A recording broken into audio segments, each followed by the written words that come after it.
Hello everyone, welcome back my channel. अब आज बनाने जा रही हूँ मैं इस 1 मीटर के फैब्रिक से लायचा। और आप सभी ने इसका टॉप तो ज़रूर ही देखा होगा जो मैंने इन बॉर्डर से बनाया है।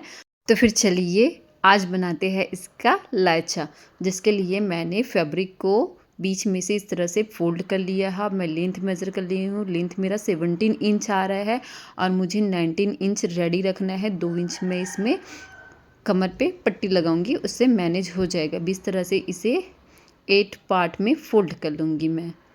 फिर मैं लूँगी सेंटर, इस तरह से सेंटर ले लूँगी मैं इसका।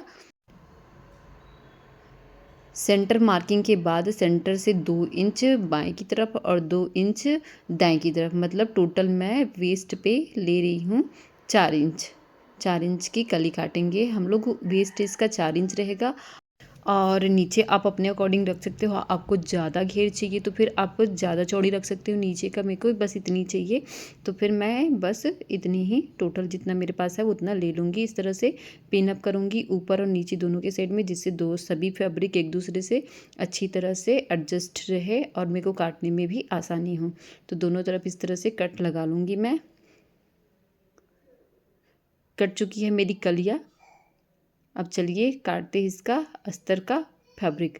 और अस्तर मेरे पास कम है, अस्तर का फैब्रिक इसी से मुझे टॉप नहीं करना है, इसी से मुझे स्कर्ट। तो अस्तर की फैब्रिक से चले करते हैं अम्ब्रेला कट। और यहाँ पे मैं वेस्ट लाइन मार्क कर रही हूँ। वेस्ट मुझे यहाँ पे कम ही मिल रहा है, इसे कम ही रख रही हूँ।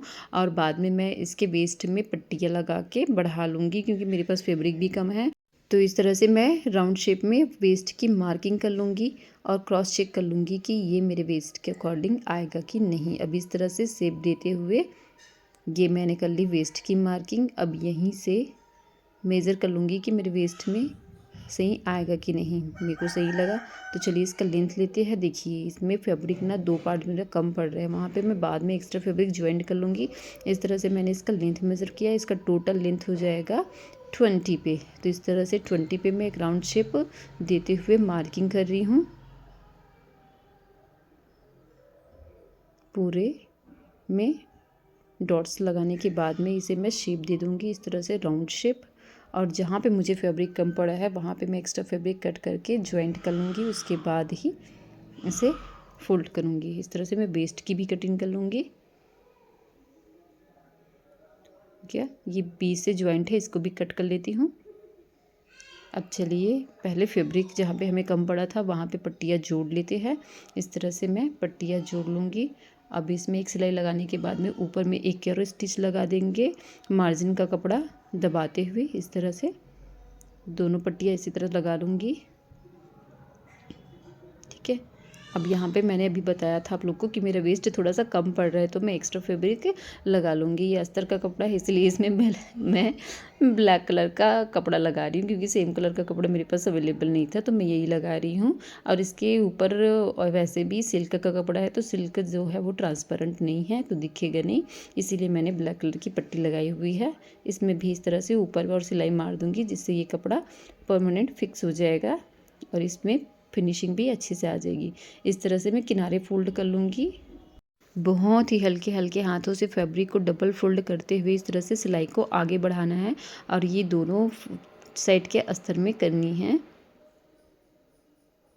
इस तरह से मेरा किनारा फोल्ड हो चुका है। अब चलिए कलियाँ ज्वाइंट करते हैं।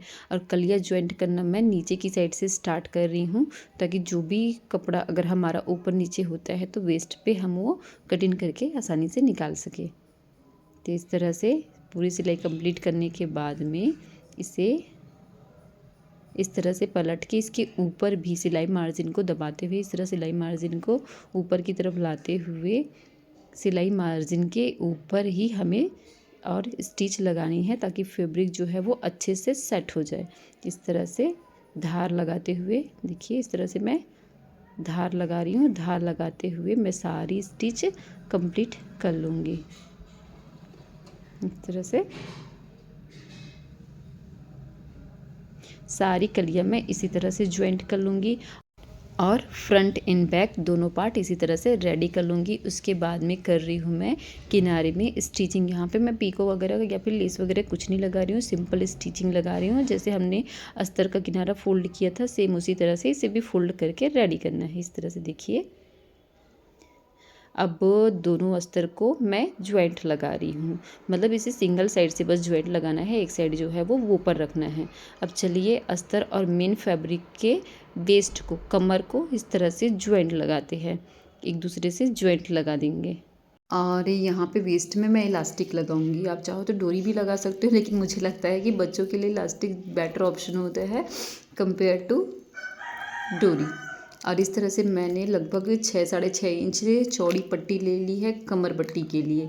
अब इस तरह से इलास्टिक को सेंटर पे रखते हुए स्टिच लगा लूँगी एक, इसको फिक्स करने के लिए। अब इस तरह से फैब्रिक को मोड़ते हुए कमर पे इस तरह से इसे रखूँगी, देखिए इस तरह से।